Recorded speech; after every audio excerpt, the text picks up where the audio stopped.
अस्सलामुअलैकुम वरहमतुल्लाहि वबरकातुहू। नहमदुहु व नुसल्ली अला रसूलिही करीम। अम्मा बाद।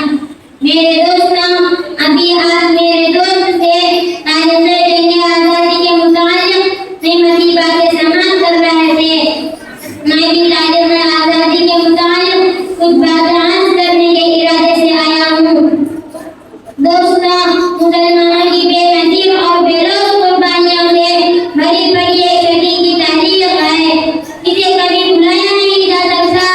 खुसूसन उस हस्सास, बुलंद हिम्मत बहादुर बादशाह को, जिसे टीपू सुल्तान कहा जाता है, जब उसने देखा कि अंग्रेजों ने आपस में लड़ाकर आंधी तूफान की तरह सरज़मीन हिंद को रौंदते हुए कब्जा करते चले जा रहे हैं, तो उसने सोचा, अगर कोई मुनज़्ज़म ताकत उनके मुकाबले पर न आ सकी और अगर उनके बढ़ते हुए सैलाब का नाम रोका गया, तो वो दिन करीब है कि जब पूरा मुल्क उनकी झोली में होगा। चुनांचे टीपू सुल्तान ने मुनज़्ज़म तौर पर अंग्रेजों से मारी का लड़ाई शुरू कर दी। अंग्रेजों को भी एहसास हो चला था कि टीपू ही एक ऐसी चट्टान है जिसे रास्ते से हटाया जाना जरूरी है। अगर सुल्तान जिंदा रहेगा तो हम अपने नापाक इरादों में कभी कामयाब नहीं हो सकते। चुनांचे सुल्तान ने किसी भी हाल में अंग्रेज के सामने झुकने नहीं देके अपनी शुजाअत, दिलेरी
है